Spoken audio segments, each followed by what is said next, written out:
Nesse vídeo eu respondo várias perguntas que vocês me mandaram lá no Instagram, então se você não me segue é otavio.paranhos, todos os dias eu respondo várias perguntas por lá e também aqui pelo YouTube. Se você gosta desse conteúdo, meu nome é Otávio Paranhos, eu sou analista de valores imobiliários e neste canal eu trago para você como estruturar uma carteira de aposentadoria global investindo no Brasil e no exterior, especialmente em renda variável. Então vamos direto para o nosso conteúdo. Lembrando que você pode aqui embaixo obter mais informações sobre a minha consultoria e também sobre outros materiais que eu ofereço e também especialmente sobre o curso Investimentos Globais, cujas vagas irão abrir em breve, agora final de agosto. Eu vou mencionar em breve em outros vídeos como que vai funcionar, então fique ligado e pode já obter mais informações aqui no link da descrição. Mas essas perguntas que vocês me mandaram recentemente de fato foram muito boas, não são todas as caixinhas que são tão boas assim, então vamos para o conteúdo. O Thales perguntou por que não recomenda LIG em sua carteira, risco, né? Enfim, na realidade eu nem sei exatamente se ele se refere a alguma carteira específica que eu mencionei no canal, ou se refere a alguma carteira de algum seguidor que eu havia comentado, ou também eventualmente sobre as carteiras do curso Investimentos Globais. Na realidade não se trata de recomendar ou não recomendar LIG em si. Eu não recomendo nenhum título individual de renda fixa, a não ser o CDB de bancão para sua reserva de emergência ou manutenção de um caixa ali em uma renda fixa pós-fixada, simplesmente porque você estaria muito concentrado em um título individual. Sempre recomendo investimento tanto em renda fixa como em renda variável através de fundos de investimento. O pessoal, de fato, se deslumbra muito facilmente com promessas de altos ganhos em crédito privado, em renda fixa, que são oferecidos normalmente nas corretoras.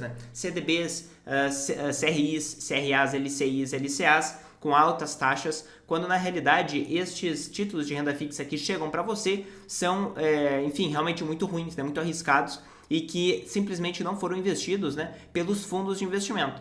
Quando você tem o porte de um fundo de investimento e você tem que alocar 500 milhões de reais, você tem um poder de barganha muito melhor para ir diretamente nos emissores, diretamente nas empresas, poder negociar melhores taxas ou também com emissores mais seguros. O que os bancos não querem, o que os fundos não querem, chega para as corretoras terem que se livrar através dos investidores pessoas físicas que não têm informação absolutamente nenhuma, de fato ali com qualidade sobre os emissores, sobre as empresas que estão pegando essa dívida. Então não se trata de eu não recomendar LIG, eu não recomendo títulos individuais porque não vale a pena o risco de maneira geral. Se, obviamente, se for a LIG de um banco de primeira linha, que tem uma liquidez relativamente boa e de fato para um objetivo de curto prazo, não vejo muito problema, seria o mesmo de investir em um CDB pós-fixado, dependendo, tá? Agora, comprar uma LIG, como eu já vi, enfim, do Bradesco, vários outros, de 30 anos, de 20 anos, Tesouro IPCA, mais 5, mais 6, mais 7, assim, a gente não tem a mínima ideia, como que as empresas vão estar nesse tipo de prazo. Para prazos longos, com certeza, não tem sombra de dúvida, você precisa diversificar muito mais, tá? Tanto é assim que é recomendado ações que, de fato, são, no caso, são ativos que tendem a se proteger melhor do que a própria renda fixa no horizonte longo, por causa que a inflação no longo prazo é muito mais incerta. Então, basicamente por isso que eu não recomendo nem LIG, nenhum outro título individual de maneira geral. Certo, Thales? O Eduardo perguntou, existe algum ETF brasileiro que investe em renda fixa americana? Vários, tá? E não são só ETFs, também são BDRs de ETFs que eu quero trazer para você aqui, certo? Mas um principal que eu quero trazer para você, que é um que investe no grosso, em toda a renda fixa americana de maneira geral, através desse site da Investo aqui, que é uma gestora mais focada em ETFs. Aqui nos ETFs você observa justamente este aqui de renda fixa dos Estados Unidos, o USDB11, que basicamente ele vai comprar o BND americano, que equivale ali a todo o mercado americano. Então, tanto tesouro americano, portanto, crédito soberano, como também crédito privado, com grau de investimento. Ele não vai investir em nada que não tenha grau de investimento, então a expectativa de retorno dele fica próxima à taxa básica, um pouquinho a mais, tá? Então, ali de 5,5% a 6% ao ano, hoje, de maneira nominal e bruta em dólares. Obviamente, esse aqui é um fundo brasileiro, então ele vai converter esses dólares sempre para o real para dar o retorno para você, e ele é um fundo de acumulação, então ele vai pagar o dividendo, esse dividendo será tributado em 30%, vai entrar dentro do fundo e ele vai ter ali o seu desempenho normal, certo? Mas ele é um fundo que está crescendo bem, então ele é um fundo ali relativamente barato também, é de 0,25% ao ano de taxa de administração, que vai se sobrepor à taxa que você já paga no exterior, mas realmente é bem baixa, e vai dar exposição ao fundo da Vanguard BND lá nos Estados Unidos. Um ponto importante, que as pessoas normalmente perguntam, Otávio, vale a pena investir neste fundo BNDX? X aqui, né, este fundo BNDX, vai basicamente investir em títulos de renda fixa de fora dos Estados Unidos. A grande questão é que as pessoas muitas vezes compram esse fundo aqui achando, né, que estão de fato diversificando dos Estados Unidos, quando na realidade esse fundo ele tem hedge com o dólar, ou seja, a exposição também é ao dólar, então é como se você emprestasse em dólar. Ou seja, você não está protegido caso o dólar perca valor frente a outras moedas globais, independente de quais sejam. Você está com exposição ao dólar. Então, se é para de fato você ter uma exposição a outra moeda, é melhor você, enfim, não investir nesse fundo e comprar algum outro BDR. Para dar exposição com maior expectativa de retorno para você, você pode investir também no Brasil através da BDR de High Yield, né? Que nesse caso aqui investe no fundo equivalente no exterior, que é o iShares iBox dólar, né? High Yield Corporate Bond. Então ele é de debêntures corporativas de High Yield, custa R$ 53,00 aqui e tem ali expectativa de dólar mais 7 aproximadamente na data em que eu gravo esse vídeo. Aqui a cotação dele histórica em reais, lembrando que obviamente sempre ele vai pagar esse dividendo para você porque ele é um BDR, ele não é um ETF, certo? Então, Eduardo, esses são alguns dos fundos, fora os vários outros BDRs que nós temos também que replicam renda fixa americana ou em dólar de maneira geral. O Marcos mencionou reserva de emergência em dólar, como o TFLO e SGOV é uma boa, só faz sentido ter reserva de emergência na moeda que você pode ter uma emergência. No caso, a não ser que você mora nos Estados Unidos, não faz sentido você ter reserva de emergência em dólar. E se você morar nos Estados Unidos, eu não teria um ETF que tem uma liquidez, no caso em 1, 2 dias, para dar para você a liquidez, 1 ou 2 dias úteis, né? Eu teria ali um money market, alguma coisa assim, algum fundo do seu próprio banco que você pode sempre resgatar, assim como você teria um CDB de liquidez diária aqui no Brasil, certo? Eu não vejo necessidade alguma de você manter caixa em dólar, tendo, no caso aqui, obviamente, a necessidade de gasto em reais, certo, Marcos? A Carol perguntou, vale mais a pena investir R$500 todo mês ou investir R$1.000 a cada 2 meses? Depende dos custos que você tenha fixos. Por exemplo, eu vou ter um custo de corretagem lá de $10 por mês quando eu for comprar algum tipo de fundo, R$50. É óbvio que se você investir R$500 vai ser 10% desse valor. Não vale a pena, é um custo muito alto, né? Normalmente, os custos que você tem, por exemplo,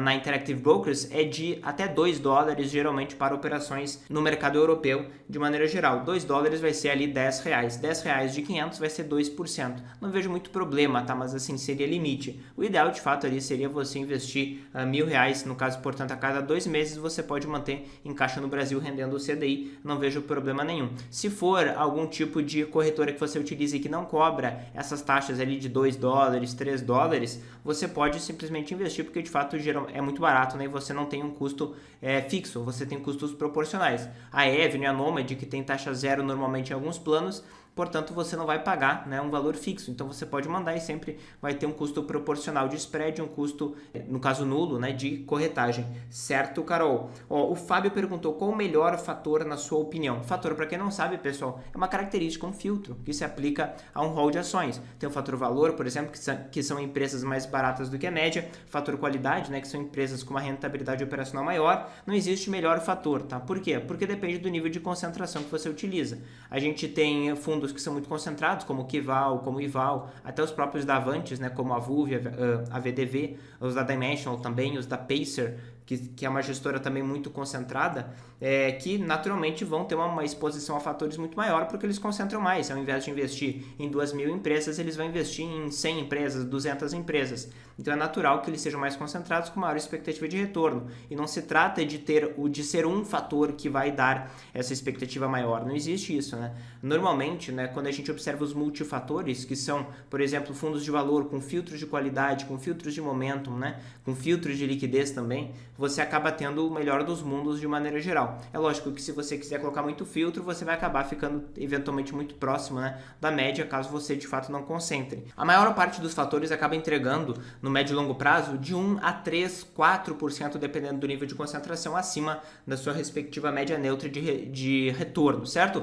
Considerando que são carteiras long only, ou seja, apenas compradas, né? Não estou trabalhando aqui com estratégias de operações vendidas em ações, apenas operações compradas, que você vai lá, tem uma carteira, compra as ações e mantém essas ações para o longo prazo, certo? O Ciro perguntou, 3 fundos, VTI, VEA e VWO, é um bom núcleo? Sim, basicamente é a média neutra global, né? Então você pega o VTI, que é um fundo global, ele é composto em 3 partes, né? VTI, ações americanas, VEA, ações de outros desenvolvidos e VWO, países emergentes. Você pode mudar, né, o percentual que você dá para cada uma dessas classes normalmente. Aí ele pergunta, o VBR e VSS como satélites? Obviamente, para dizer se vale a pena você ter um satélite ou não, eu deveria entender melhor o seu perfil, certo, Ciro? Para isso, você pode acessar aqui o link da descrição para entender melhor a proposta de consultoria que eu posso apresentar para você. Agora, você basicamente está perguntando se vale a pena concentrar em small caps de valor americanas e small caps de outros países. No caso, o VSS é um fundo apenas, né, de small caps de outros países e o VBR concentra em small caps de valor. Veja que já aí você já tem uma incoerência. Você está investindo em small caps de valor em um lugar e só small caps em outro lugar, né? Normalmente, small caps é um dos fatores mais fracos, né? O fato de você investir em empresas apenas pequenas não aumenta, né, a sua expectativa de retorno ajustada pelo risco. Simplesmente você vai ter uma maior dispersão do resultado de maneira geral, mas tem o potencial de aumentar os outros fatores que sejam aplicados em conjunto, mas não por si só, tá? Então, geralmente não vale muito a pena, dependendo, obviamente, do nível de risco que você está aceitando, certo? O Francisco perguntou, o imposto sobre a venda no exterior, ou seja, sobre a tributação que modificou-se agora em dezembro do ano passado, né? Imposto sobre a venda no exterior será sobre o total das operações no ano ou sobre cada operação? Você poderá compensar, tá? Isso já está totalmente explícito na nova lei, então na prática vai ser sobre o total. Então você vai apurar todas as vendas que você fez com lucro, todos os prejuízos, vai somar tudo, vai ter um resultado. Sobre esse resultado você vai ser tributado em 15% na próxima declaração de imposto de renda, né? Então, se você faz uma venda em janeiro, uma compra em fevereiro, depois uma venda de novo em março e assim sucessivamente, tudo vai ser apurado em reais, ou seja, vai ser calculado quanto que você pagou por cada ativo em reais, vai ser verificado quanto que você apurou em reais em cada venda e tudo vai ser calculado, compensado, né? Então prejuízos vão poder ser compensados para você pagar uma alíquota fixa de 15%, certo? O Arthur fez uma pergunta até que eu achei, enfim, estranha, né? Ele perguntou, talvez eu emigre com a minha família para os Estados Unidos, mas como não é certeza, devo ir de BDRs? Assim, justamente se você tem a possibilidade de ir para os Estados Unidos, com certeza você já deveria investir no exterior. Mesmo que você fique no Brasil, muitas vezes vale a pena você investir no exterior por várias questões pessoais, profissionais, de questões de personalização e de otimização de taxas, de blindagem patrimonial, né, em termos profissionais. Normalmente, grande parte das pessoas já deveria investir, mesmo morando no Brasil, mesmo querendo se aposentar no Brasil, deveria investir diretamente no exterior. Eu, por exemplo, faço isso, várias outras pessoas também. Agora, se você está cogitando ir para os Estados Unidos, aí é praticamente certo, tá, que não faz muito sentido você ter BDRs na sua carteira, até porque quando você for para os Estados Unidos, se você for, você deverá, para fins fiscais, né, vender tudo que você tem no Brasil e mandar tudo para os Estados Unidos e ter somente ativos domiciliados nos Estados Unidos para reduzir os seus impostos. Porque se você não fizer isso, você vai ser bem mais tributado sobre os ativos que ficarem de fora, porque você será um residente fiscal americano e lá você é mais tributado se você tiver ativos no Brasil ou em qualquer outro país. Certo? O Marcos fez uma pergunta que é sempre bom responder, eu já respondi várias vezes, mas novamente, né? Ele perguntou, atualmente o patrimônio total em renda fixa, né? O patrimônio dele. É um bom momento para entrar no mercado de ETFs global? O momento é o seu perfil que determina, não é o mercado, tá? Não é porque uma ação caiu, uma ação subiu que você deveria investir mais ou menos em uma ação ou em renda fixa, tá? Você deve analisar inicialmente, né, os seus objetivos. Então, eu tenho o objetivo de começar a gastar daqui a 15 anos tantos mil-reais na minha aposentadoria. Então, considerando esta meta, você vai determinar quais são as macroclasses que você precisa. Eu preciso aqui então de 47% em ações, 48% em renda fixa, algum outro percentual em outros ativos alternativos, por exemplo. E a partir disso você vai buscar os ativos que você quer. Da renda variável, portanto uma renda variável partindo, né, de um ponto de vista global, uma base neutra global. Depois irei para ETFs de satélites, né, para personalizar a carteira. Então veja que tudo isso é uma questão de perfil, consequentemente carteira. Não se trata de análise de mercado. Quem fala isso é quem diz para você, promete para você que é possível fazer timing e geralmente não funciona, né? Geralmente o que mais a gente vê aí são relatórios de casos de análise que acabam mudando as narrativas conforme os ventos vão e voltam, né? Então, não faça isso, tá? Não invista conforme momentos que você acha propícios, tá? Simplesmente invista conforme o seu perfil, tá? O Nathanael perguntou, Otávio, 400 mil reais investidos em Tesouro IPCA 2031 pré-fixado. Já é uma contradição, né? Se o Tesouro IPCA ele não é pré-fixado, né? Aí ele pergunta, perde para outro investimento? Naturalmente com certeza haverá algum outro investimento que vai performar melhor do que tesouro ou IPCA ou tesouro pré-fixado. Isso é fato, tá? Não sei qual, né? Talvez eventualmente o que você queira investir perca. Talvez uma carteira global de ações perca. Talvez uma carteira de renda fixa em dólar também perca. Não tem como saber, tá? Portanto, você não vai determinar, né? Principalmente para um horizonte que você tem aqui de 2031, que nem é tão longo assim, são apenas 7 anos a partir de agora, é um prazo médio, tá? Você não tem como saber o que vai render mais, até porque esse prazo ele é muito curto. O que você deve fazer, se você tem um objetivo de gasto em 7 anos, eu quero comprar um imóvel daqui a 7 anos. Primeiro você deve afastar os riscos que você não pode assumir. No caso, não faz sentido você comprar nada que seja em outra moeda, no meu ponto de vista, porque o risco cambial é muito grande. O risco de o dólar cair ou eventualmente o Brasil ter um bom desempenho relativo, ele é grande, ele existe, tá? Então, além disso, né, você tem ativos de renda fixa no Brasil que permitem que você se proteja da inflação. O Brasil é um país extremamente incerto, consequentemente é muito importante que você se blinde da inflação em prazos exatamente como que você mencionou, de 7 anos, tá? Então, não tem como saber se vai perder para outro investimento, com certeza irá perder, só ninguém é capaz de dizer para você qual é, porque senão todas as pessoas investiriam nesse melhor investimento, ele ficaria caro e deixaria de ser o melhor investimento, certo? Então, eu recomendo claramente, tá, que você primeiro foque no seu objetivo, portanto, quero retirar em 7 anos. Depois, a parte de macroalocações, renda fixa brasileira, depois, obviamente, a escolha do ativo, né? Pode ser um tesouro IPCA, se você quiser ficar mais tranquilo, ou simplesmente, enfim, um crédito privado também, se você quiser aumentar um pouco a expectativa de retorno, sempre a partir de fundos, né? E você mencionou, o fato de ser 400 mil reais é absolutamente irrelevante, né? Poderia ser R$1, você já consegue comprar ETFs aí no mercado global e também no mercado brasileiro, enfim, cotas muito pequenas, tá? Enfim, até inclusive fracionado, dependendo do tipo de ativo que você quiser comprar, certo? O Heitor perguntou, há diferença de comprar ETF irlandês em dólar na Bolsa de Londres ou comprar um ETF irlandês em dólar na Bolsa da Suíça, além da liquidez? Não há, tá? Quando você compra um determinado fundo de investimento irlandês, ele pode ser negociado em várias bolsas. Vou dar exemplo para você aqui do fundo IWDA, tá? O fundo IWDA, ele é um fundo que investe em países desenvolvidos de maneira geral, e aqui conforme você observa nesta página aqui, ele tem a lista, tá, de todas as bolsas em que ele é negociado. Então, por exemplo, quero na Bolsa de Londres comprar pelo código SWDA em libra esterlina. Na Bolsa de Londres, pelo código IWDA, em dólares. Na Bolsa Suíça, que é o que ele mencionou, pelo código SWDA, também em dólares. Veja que você vai comprar o mesmo fundo em dólares, tá? Então, o seu capital será encaminhado para o fundo e o fundo irá comprar as mesmas ações. Você terá exatamente a mesma dinâmica, enfim, o mesmo desempenho, o mesmo risco. Agora, simplesmente tem uma diferença de praticidade para você, pelo fato de você escolher a moeda que você quer utilizar. Eu prefiro utilizar euro porque eu moro na Europa, prefiro utilizar peso mexicano porque eu moro no México, prefiro libra esterlina porque eu moro no Reino Unido, por exemplo.